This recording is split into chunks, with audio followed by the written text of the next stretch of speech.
মুখ্যমন্ত্রীর মুখ আমি হব। আমাকে যখন মানুষ ভরসা করে ভোট দিবে, 100 আসন দেবে, আমার পিছনে যারা থাকবে তাকে আমি মুখ্যমন্ত্রী ছাড়বো। বিহারের নীতিশ কুমার কম আসন পেয়েও বিজেপি কিন্তু নীতিশ কুমারকে মুখ্যমন্ত্রী মেনে নিয়েছে। নমস্কার, আগে সবার আগে ভিডিওগুলো দেখুন, তারপরে আমি আমার বক্তব্য শেয়ার করব। আমি যখন 101 পাবো আর কেউ যদি 99 পায়, তাহলে তাকে আমাকেই মুখ্যমন্ত্রী মেনে নিতে হবে। আমারই ডিমান্ড থাকবে যে আমি রাজ্যপালের কাছে আমি 148-এর সংখ্যা দিয়ে সরকার গড়ার ডিমান্ড করব। বিজেপি আমাকে সমর্থন দিলে নেব, আমি সরকার গড়ার ক্ষেত্রে বিজেপি সমর্থন দিলে নেব। যে 2019 সালে বিজেপির ক্যান্ডিডেট ছিল সে বাবরি মসজিদ করছে। 2019 সালে বিজেপিতে যোগদান করে বিজেপির ক্যান্ডিডেট হয়েছিল।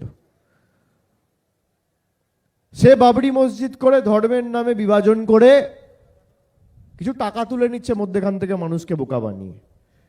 1 পয়সাও দেবেন না, গরিব মানুষকে সাহায্য করুন, কোরআনে লেখা রয়েছে। দিদি মোদিকে যারা ভোট দেবে তারা বেঈমান জাহান্নামী হয়ে মরবে। আমার এই ফতোয়াকে কাটার জন্য ব্রিকেট একটা ডেট কর, আর আমি যাব। আমি অনুতপ্ত, দুঃখিত। আমি রাজ্যের মুখ্যমন্ত্রীর কথা রাখতে গিয়ে সেদিন এই হিন্দু ভাইদের মনে যে আঘাত পেয়েছিল, আমি তার জন্য আজকে প্রকাশ্য এই লক্ষ লক্ষ মানুষের সামনে করজোড়ে ক্ষমা চেয়ে নিচ্ছি। ভবিষ্যতে এরকম মিথ্যাবাদী মুখ্যমন্ত্রীর কথায় হুমায়ুন কবির আর কোনদিন কোন সাম্প্রদায়িক কোন উস্কানিমূলক কথা বা কাউকে জিতানোর জন্য কাউকে আঘাত করার কথা হুমায়ুন কবির বলবে না, আপনারা ভরসা রাখতে পারেন। আমি প্রকাশ্য 1 মে 2024 সন্ধ্যা 7টায় যে কথা বলেছিলাম সেটার জন্য আমাকে অনেক কথা শুনতে হয়। আমাকে পছন্দ না হয়, আমার পার্টিকে পছন্দ না হয়, এই তৃণমূলকে যেন ভোট দিবেন। বাংলার মসনদে মমতা ব্যানার্জি আর রিপিটলি আসবে না, আর চতুর্থবারের জন্য মুখ্যমন্ত্রী হতে দেব না। আমাকে বলা হচ্ছে বিজেপির সুবিধা করতে জন্য জনতা উন্নয়ন পার্টি মুসলমানের ভোট কেটে নিয়ে বিজেপিকে সুবিধা করে দেয়। কেন? মুসলমানদের নিজেদের জনপ্রতিনিধি, নিজেদের মুখ্যমন্ত্রী, নিজেদের উপমুখ্যমন্ত্রী, নিজেদের ক্যাবিনেটে যখন 1972 থেকে 77 16 জন বলিষ্ঠ মুসলিম মন্ত্রী থাকে, আজকে আপনি এই মুর্শিদাবাদে একটা তেজপাতা মন্ত্রী করে রেখেছেন আকরুজ্জামান, মালদাতে 2টো তেজপাতা করে রেখেছেন। এই তেজপাতাটা তরকারিতে কোনো কাজে লাগে ভাই? আমাকে পছন্দ না হয়, আমার পার্টিকে পছন্দ না হয়, এই তৃণমূলকে যেন ভোট দিবেন, তৃণমূলকে ভোট দেবেন না। আবার অন্য কাউদের নিয়ে আসুন, কংগ্রেস আছে, সিপিএম আছে, আইএসএফ আছে।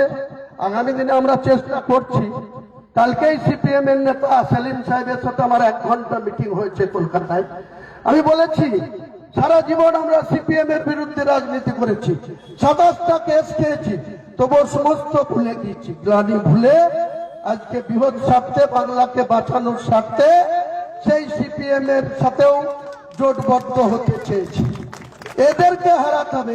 একবার বাংলার মানুষ তাদের নিজেদের প্রতিনিধিকে জনতা উন্নয়ন পার্টির চেয়ারম্যানের হাতে বেশি দিতে হবে না, 100টা সিট দিক।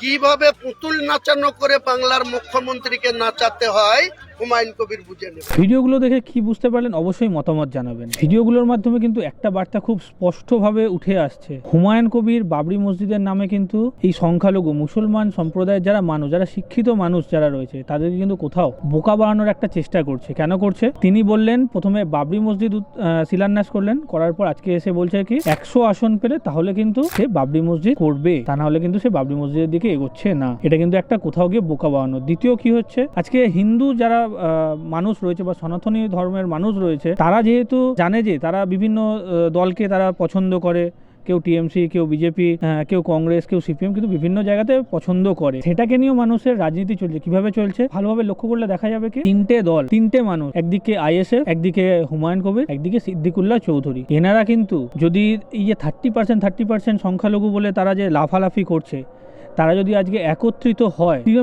তৃণমূলকে ধরুন বা শাসক দলকে ধরুন, তারা রইলো না, বললো যে আমরা আমাদের নিজস্ব দল গঠন করব। বুঝতে পারছেন দেশ কতটা আমাদের বিপদের আশঙ্কা হতে পারে বা কতটা বিপদে পড়তে পারে, এটা কিন্তু একটা বড় বিপদ। দ্বিতীয়ত, যারা মুসলিম সম্প্রদায়ের মানুষ তাদেরকেও কিন্তু যে বোকা বানাচ্ছে না বা তাদেরকে পাশে রয়েছে এমনটাও নয়, তাদের কিন্তু ক্রমশ এই যে হুমায়ুন কবির যে উস্কানিমূলক মন্তব্যগুলো যেগুলো করছে, এটা কিন্তু মুসলিম সম্প্রদায়ের মানুষের কাছে খুব ভালো বার্তা গ্রহণ করছে। যারা তো মুসলিম, যারা অ্যাকচুয়াল ইসলাম সম্প্রদায়ের মানুষ, তারাও কিন্তু কোথাও গিয়ে এই জিনিসটাকে বুঝতে পারছে যে তাদেরকে কোনোভাবে বোকা বানানো হচ্ছে। 26শে ভোট, এই ভোটকে সামনে রেখে যে যেরকম ভাবে পারছে মানুষকে শুধু বোকা বানানোর চেষ্টা করছে, এর থেকে আর বেশি কিছু না। সব দলই দেখুন একভাবে বলে যাচ্ছে যে আমাকে ভোট দিন, আমি এই করবো, আমাকে ভোট দিন। কেউ একবারও বলছে জনগণের কথা ভাবছে, দেশের কথা ভাবছে, যে দেশটাকে এগিয়ে নিয়ে যাবো, একটা মানুষের মুখে শুনবেন না। সবাই বলছে ও রামকে দিচ্ছে, ও রহিমকে দিচ্ছে, ও কেন দিচ্ছে। এর বাইরে কিন্তু একটা দল দেশের কি হবে, জনসাধারণের কি হবে, কেউ কিন্তু একবারও ভাবছে না। শুধু এখানে একটা জিনিস চলছে কি, হিন্দু ভোট যাবে কোথায়, মুসলমান ভোট যাবে কোথায়। হিন্দু সম্প্রদায়ের যারা মানুষ রয়েছে তারা যেহেতু বিভিন্ন পার্টির সাথে যুক্ত থাকে, তাদের মধ্যে একতা নেই, এটা মানুষ বুঝতে পারছে, সেটাকে এস্টাবলিশ করার একটা চেষ্টা চলছে কোনোভাবে। সেখানে এই 30% যে সংখ্যালঘু ভোট, এই ভোটটাকে যাতে তারা নিজেদের পকেটে রাখতে পারে, একদিকে আইএসএফ রয়েছে, একদিক থেকে হুমায়ুন কবিরের নতুন দল রয়েছে, একদিকে সিদ্দিকুল্লাহ চৌধুরী রয়েছে। এই তিনটে মানুষ এই সংখ্যালঘু ভোটটাকে তাদের নিজেদের গ্রিপের মধ্যে আনার চেষ্টা করছে, যাতে পরবর্তীকালে এরা তিনজনে, এই তিনটে দল কিন্তু ইতিমধ্যে বলেছে যে তারা কিন্তু একটা জোট বাঁধার একটা পরিকল্পনা রয়েছে। জোটের জন্য কিন্তু একে অপরের সাথে কথাবার্তা চলছে, এটা আমরা বহুবার দেখেছি। তাহলে এই তিনটে দল যদি আজকে জোট বাঁধে, আজকে সনাতনী যারা ধর্মাবলম্বী মানুষ রয়েছে তারা যদি এই দল নির্বিশেষে আজকে এই দল কালকে ওই দল করতে থাকে, ভবিষ্যতে কিন্তু আরও খারাপ কিছু অপেক্ষা করছে আমাদের জন্য, জনগণের জন্য, দেশবাসীর জন্য ভবিষ্যতে আরও খারাপ কিছু অপেক্ষা করছে। শুধু সেটা হিন্দু মুসলিম বলে না, উভয়ের জন্যই, দেশের জন্য। তো 26শে ভোট, খুব সাবধানে বুঝে শুনে ভোট দেওয়া দরকার। কাকে ভোট দেবেন, কোন রাজনৈতিক দলকে ভোট দেবেন, সেটা আপনাদের নিজস্ব ব্যক্তিগত ব্যাপার, কিন্তু ভোট দেওয়ার আগে অবশ্যই দেশের কথা ভেবে ভোট দেওয়াটা উচিত।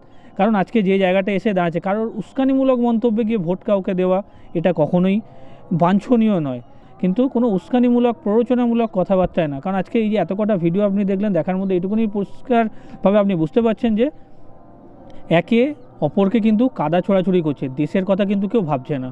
পরবর্তী আরও এরকম কিছু তথ্যের জন্য সঙ্গে থাকুন, আর আমাদের অবশ্যই পেজটিকে ফলো করুন, দি বেঙ্গল হান্ট।